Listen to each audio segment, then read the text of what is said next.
I'm going to talk a little bit about the group that's coming up here.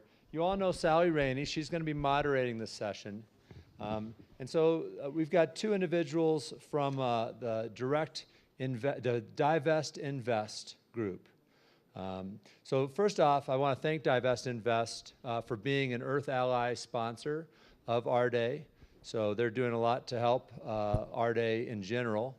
And secondly, I want to thank them for all the work that they're doing in the world of divesting and investing. So we all remember apartheid and the divest movement. Not all of us, but I do at least. If you're were born before a certain age. The divest movement today, if you ask one of my teenage sons, they'll talk to you about divesting from coal, divesting from fossil fuel investments.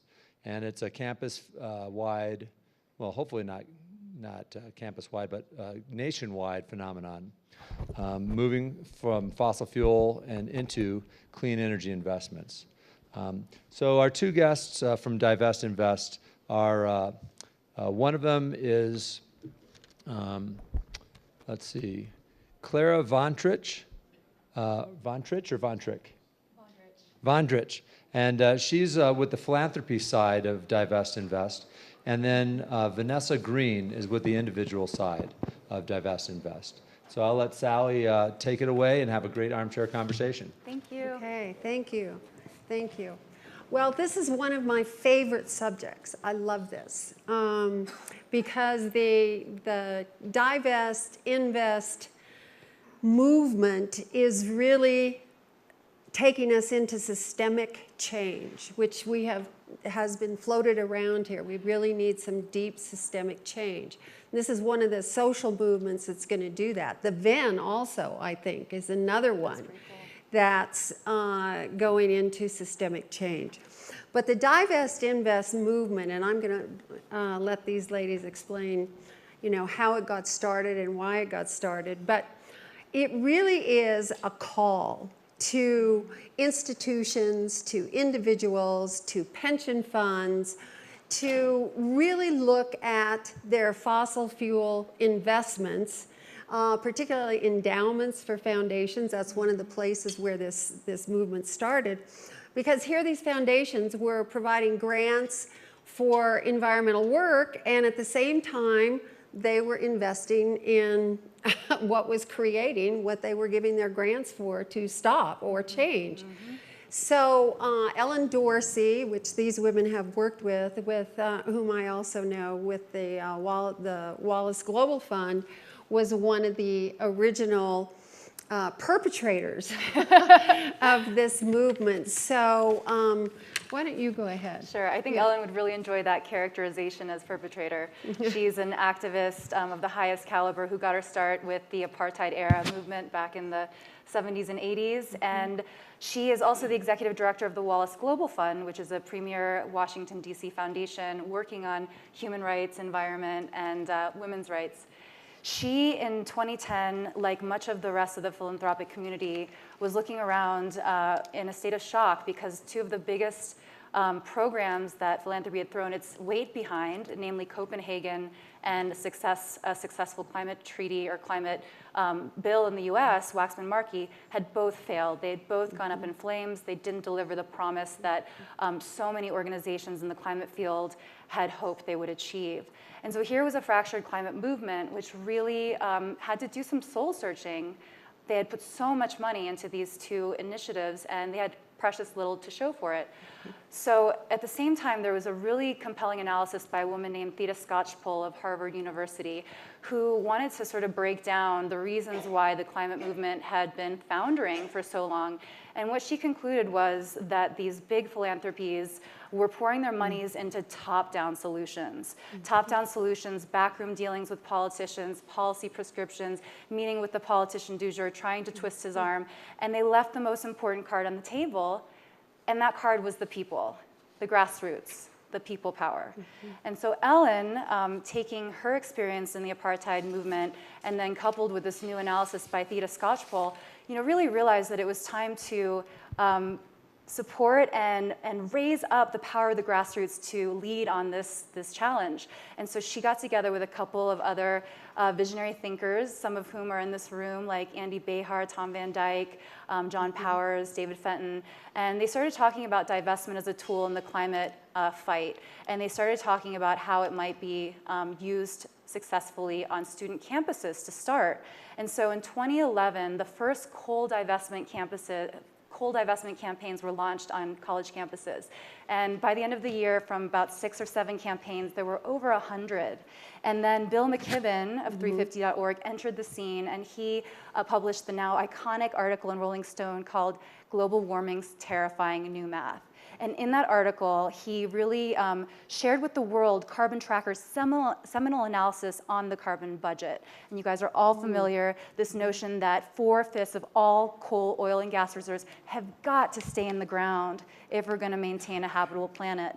So essentially, that do the math tour that Bill McKibben then took on the road catalyzed a whole host of actions, not only on student campuses, but among faith groups, cities, pension funds, and ultimately with foundations.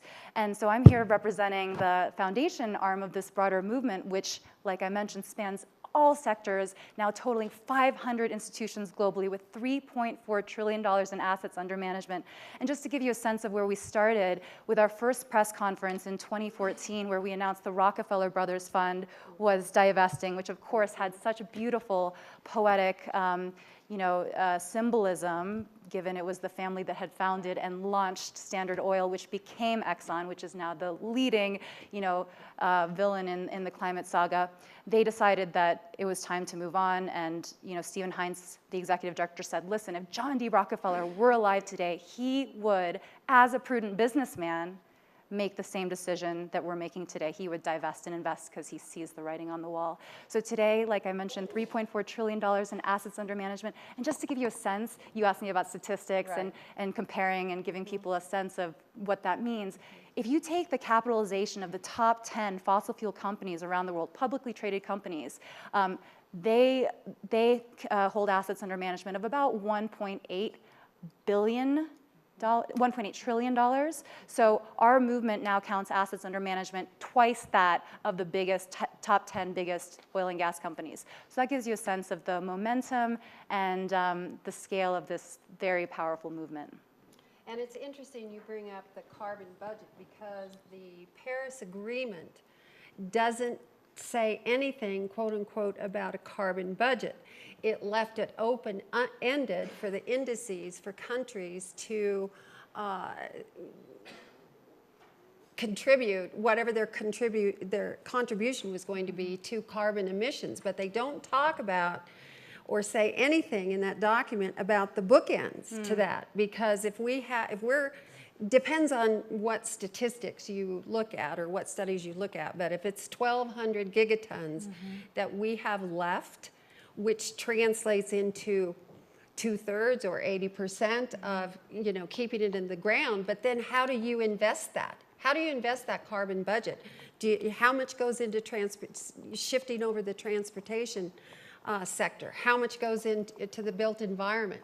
How much goes into developing renewables so that renewables are making renewables and renewables are making Teslas, and et cetera?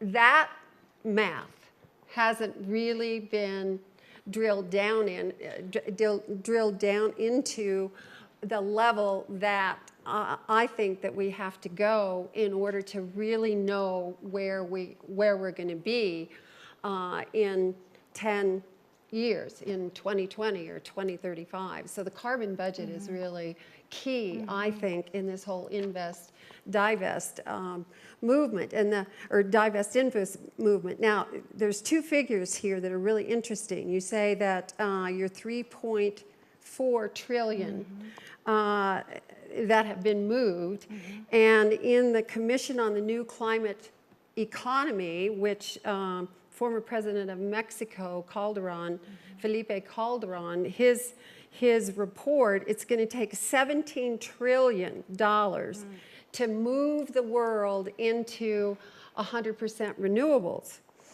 There's another figure out there that it's going to take $13.1 trillion for the indices as they are now in the Paris Agreement to actually be effectuated on the ground. So that gives you some, you know, a differential there of how much is needed to really move the planet to 100% renewables.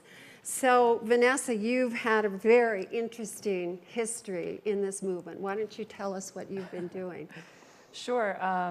So yeah, just to build on what Clara was talking about, in 2014, with the great success of the foundation side, the philanthropy side of Divest, Invest, becoming engaged and making commitments, it was sort of dawned on some of the leaders involved. My colleague Lisa Renstrom, who's here, was a co-founder of that campaign with Ellen, that it's individuals who make up the boards and the trustees and et cetera of these institutions, and that fundamentally individuals are the building blocks of social change.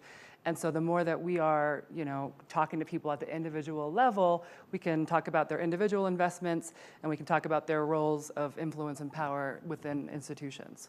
Right, so we, in 2014, started the individual campaign within Divest Invest to engage investors of all stripes, from the accredited level, the higher net worth, to the retail and retirement investors. So we now have about 50,000 and counting individual investors who have committed to move their money where they have it connected to fossil fuel investments.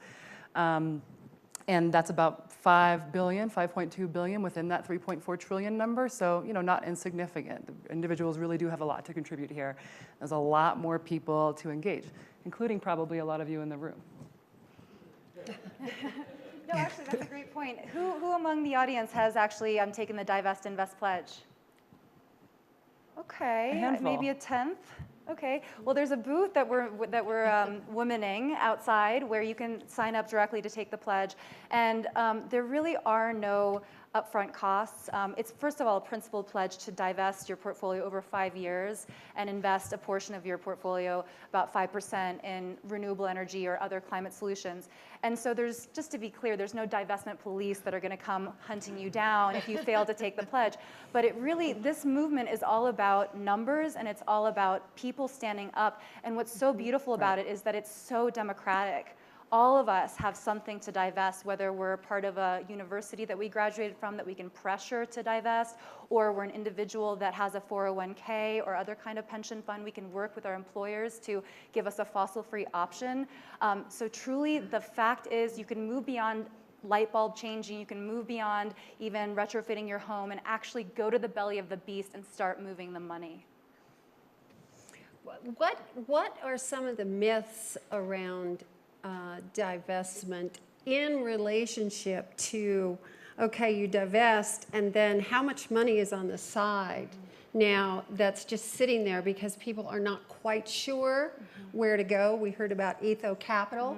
That would be one place to go. They've got basically an internal rating system of companies. The ESGs, my personal opinion are weak tea. That doesn't count for me, or for a lot of people, because they don't dive deep enough into sustainability principles in actually rating the companies. So how much money do you know? How much money do you know is sitting on the side? And then, if I was to divest, if I was somebody who hadn't done that, and I was going to divest, would I come to you or to you and say, now what do I do?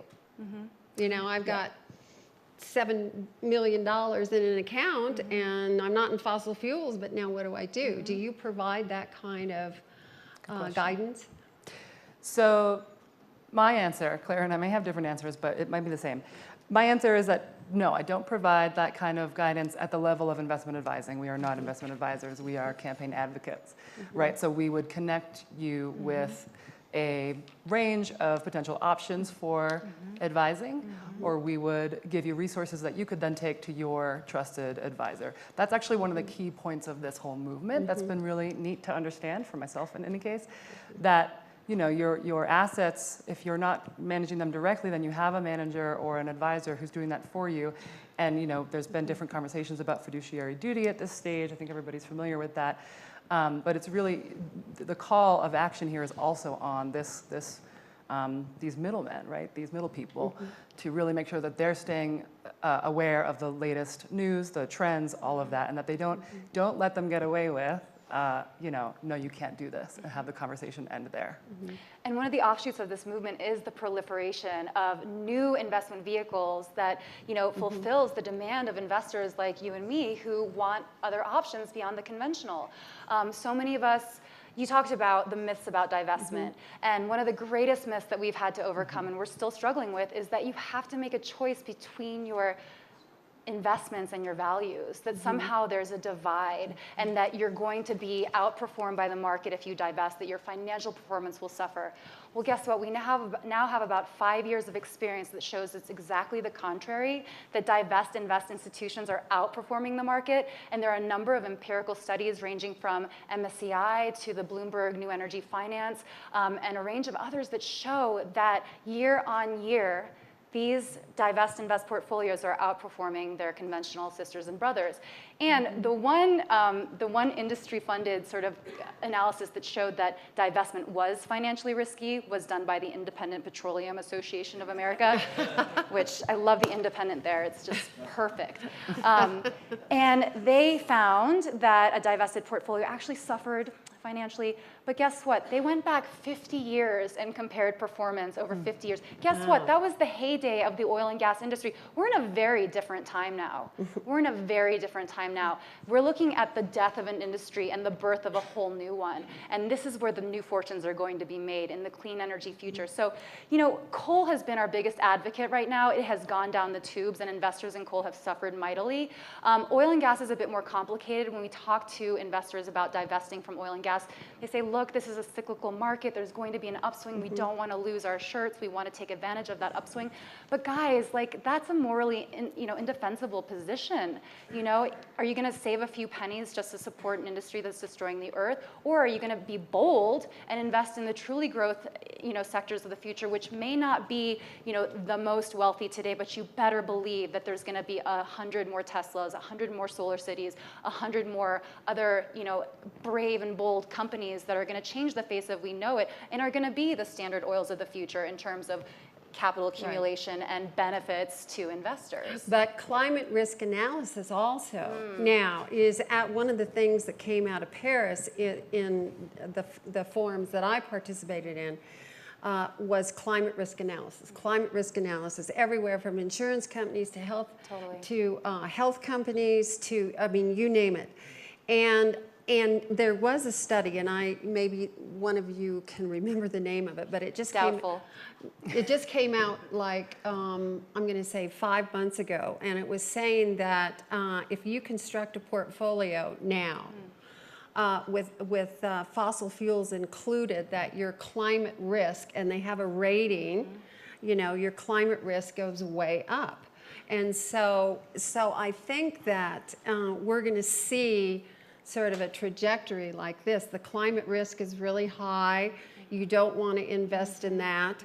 And these other companies are coming forward that really are climate friendly, climate efficient, as Ethos said. What about values-based? Divesting is a values-based activity. What about investing? Now, investing, it's more than the divest piece, I think, from the value standpoint, your own personal values, because you don't want fossil fuels and you know what they're doing. But on the other side of that, the invest, if you really drill down into sustainability, you get into a whole series of personal values all the way to labor and gender equity and a variety of issues. So is there something out there that is a values-based fintech, if you will, where I could go online and answer 100 questions that would drill me down, and then I could take it to a wealth advisor and I can say, okay, I've divested, here are my values, find the investment? I just wanted to point out that one of the crucial innovations of our movement is that we're not just about divesting from the old, we're about divesting from the old but investing in the new. So you're absolutely right to focus and drill down on the invest piece, because that's what this is. It's the modeling of the whole life cycle of change we need to see. And it's why Christiana Figueres, who is the head of the Paris Climate Talks in December, said that Divest Invest was one of the key factors beyond a successful resolution of the Paris Climate Treaty. And I think, number one, it's because we are talking about the transition. And we have also socialized the notion of this carbon budget and stranded assets, which is now being talked about by people like Mark Carney at the Bank of England, and really starting to infiltrate financial regulators' consciences and the financial markets. And we know that those are the places where ultimately, you know, the world runs from. So, but in terms of a values matrix, that's really interesting. We talk about investing in climate solutions, broadly defined, and we don't want to be prescriptive with our foundations or our individuals, because we all do have different values. Some of us might want to focus on sustainable agriculture because that's very important to us. Others of us might think that renewable energy and making sure that, you know, offshore wind farms get a leg up is very key. But there's levels of sustainable farming as well. Sure. So if you drill down into your value base, you know, superficial sustainable farming that might not use a no-till, or, you know, there's a variety of things, might not satisfy me. Right. You know, I want to go deeper than that. If we're really going to be sustainable, let's really be sustainable in our investments. Yeah, I think, go ahead. So, well, I was just going to ask from the individual divest, invest, a lot of young people involved in this. Okay, so where are they going from the values-based investment? Are they drilling down as deep as I'm talking about, or are they? I think what I've learned on this campaign is that, you know, there's just a role for every kind of person and investor. And so someone like you, you know, if the world was full of people like you, we wouldn't even have to have this conversation, right? And so the younger folks coming, I think, into the movement, and some of them, I'm right there, some of them are the founders and have been here and are you know, who I take my lead from. But, you know, a lot of them don't have any investments in the market yet, so they're getting really educated about what they want to do with their money when they do it. You know, the millennials have become, this word has become really important in business settings because millennials have particular values-based, you know, motivations for taking jobs and choosing their 401ks, et cetera. And it's a really big appeal. You know, if I'm a business leader, I want to make sure that I'm responding to those values because they make up the largest part of the workforce now, right? Other millennials are actually, you know, have inherited wealth and can do different kinds of things with their money at this stage. So I guess that's what I would say about that. And just to back up a step, I think the movement, it may really shocking to me is how much traction this movement has gotten and how much work has already been done, you know, over the last 2 years, over the last 10 years, and where people can plug in and how we can be like a mouthpiece for all of this work going on. And so I think we're at the stage where what you talked about, is there like an online mechanism where I can plug in my criteria and take it? I think we're almost there, and if it might be here, maybe somebody knows about it. But, you know, one tool that I heard get talked about earlier in the conference today is fossil-free funds, which, as you so created, which is just a really great tool to find mutual funds and ETFs that are fossil fuel free, that are carbon underground 200 free, et cetera. And you can go beyond just the, you know, the relationship to fossil fuels in your portfolio to other kinds of sustainability measures that will get into the drilled down level. And just, you know, just to point out the rapid growth, you know, I think just 2 years ago, there were less than 5 fossil-free options in terms of mutual funds and ETFs, and now there's there were 10. There were 10, thanks, Andy. And now there's over 20, right, in just a couple of years. 21, right. So, and it's just an important point to, you know, as you're moving your money, because I know you all are if you need to still, you know, don't be greenwashed, because there are this fossil-free label when you get into the markets can be misused, unfortunately, or can be even unintentionally misleading, where, for example, State Street Bank put out ETF that is called fossil free, but it's actually carbon underground 200 free. So an important distinction for a lot of people, particularly you, right? So just be aware of the definitions. They're not totally standardized. It's sort of like the organic label when it came out. So it is sort of about doing your homework and the due diligence and taking more control over your investments and feeling the power in that. How do you think this movement has, to date, really dented the fossil fuel industry? Has really shifted things? Big time. I'd like to hear from each of you on that.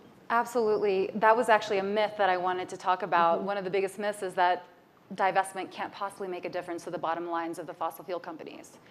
Well, I would just note one exhibit, which was Peabody Coal's security filings back in 2015, where they noted divestment was a material threat to their business. Since then, they've gone out of business.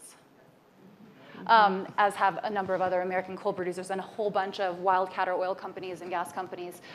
So that's a really important point to note. Yes, there were economic forces at play. There was the Clean Power Plan. There were other, but this movement in really pointing out the sort of social bad actorship of this industry was really powerful in accelerating that change.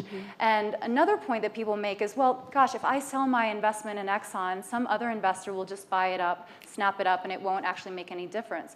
That may be true if you're looking at the margins at individuals, but when you're talking about giant sovereign wealth funds like Norway's, the biggest in the world, divesting from fossil fuels, you better believe it's going to make an impact on the cost of borrowing for those companies. It's going to make it that much harder for them to raise capital for further projects, exploration, and the like.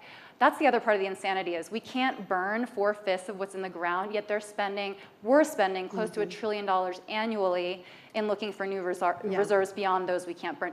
Thankfully, because of the oil downturn, it has, that investment has gone down.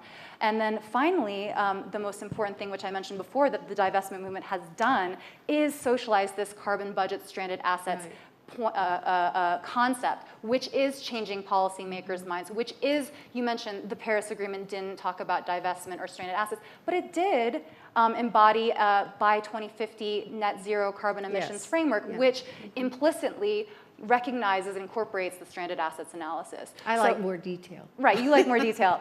But the point is that this movement has changed the way financial regulators are talking about this, and so that will absolutely bring, if they want to, they can bring the fossil industry to its knees. It's change or die for them right now, and I personally would love for them to change. I would love for Exxon to be a renewable energy company. I just don't see it happening. Okay. Yep, and I'll just briefly say, Thank you. We're changing the market, and that impacts them, and we're seeing these concrete measures of that, and I think we're going to continue to see a lot more rapidly. And just to name, so we have more and better fund options. There's more green bonds, community loan funds. The World Bank is limiting lending to fossil fuel power generators. UBS Bank now offers a fossil-free portfolio. It's up and running. We've had conversations with Deutsche Bank, Amalgamated Bank, other banks. The carbon accounting, as you were talking about, the analysis is out there. There are shareholder resolutions calling on corporations to account for their carbon emissions and their reserves, and that, once that gets on the books, we've sort of won big time. Right, well, carbon accounting production, I think really is the next step. It has to happen because then that leads into consumerism and carbon pricing and all the rest of it. So it's a domino effect. Yep. I think we have 2 minutes left. So questions? Quickly? Yes. So, about 5 minutes ago, Tesla announced they're buying Solar City. Who did? Tesla announced about 5 minutes ago Nice. that they're buying Solar City for $2.6 billion. So I'm just curious, what do you think about consolidation? And as old-style companies start to invest into clean and renewable companies, where does that fit into the mix? This is a really important question, and it goes to the heart of some of the debates we're having as a movement right now, especially among the university sort of social justice-oriented faction of the movement. They don't want to see a recreation of the power structures of the past. I, for example, will probably get slammed for saying I would like ExxonMobil to be a renewable energy company, because in fact, they would rather see a disaggregated, distributed set of companies that breaks down the monopoly power of the past. And so, arguably the buying up of one clean tech giant Tesla of Solar City you know, but look, Solar City has been foundering a little bit, and maybe Elon can give them the mojo they need to, you know, keep winning after the fallout in states like Nevada, where they rolled back the renewable energy standards, which, you know, made it really hard for them to do business. But, you know, from a personal perspective, I just want us to get to 100% renewable, and whether it's giant companies or smaller companies, at this point, I don't think we have the luxury of time to care. One more, go ahead. I was just going to add, I mean, I think that's why it's so key that individuals are part of this movement, because when you get into individuals and their, you know, their individual and their collective ability to influence this conversation, like that's where you get the community accountability for, you know, how the merging of huge companies impacts, you know, accessibility to equitable, safe energy at the community level. Yeah. It's, well, and it's indirectly, possibly directly going to influence policy as well. One other question? Yeah, Sally, you were asking everyone to sort of a show of hands of who has divested in this room, and I raised my hand. We look alike. And I just want to invite, like, if everyone at AREDAY, everyone here is a believer, everyone here gets it, everyone should add their name to the signatories of people who have pledged, because it's just amazing, like, what it does. It changes in you when you can say to others, like, I have nothing in my investment portfolio, in my 401k, or I'm working on my school or my employer to get it. So, I don't know. I just invite everyone at the conclusion of this to get out your phones, go to idivestinvest.com or wedivestinvest.org and pledge yourself. Here, here. Yes. And also, as was mentioned, there is a desk out here where you can sign up, and I really encourage each of you to do it now, so you don't forget and you don't do it. And I'll just end with, we actually have a press release all drafted to celebrate the, you know, high bar leadership of AREDAY, and you know, from carbon neutrality to zero waste, and we're hoping to be able to say something like 100% pledges from the community here. So help us out. Yes. And I'll just close quickly with a Mark Twain quote, which I think is really apt for this moment in history. Let me see if I can remember it. First they ignore you, then they laugh at you, then they fight you, and then you win. I think we're about to hit that point.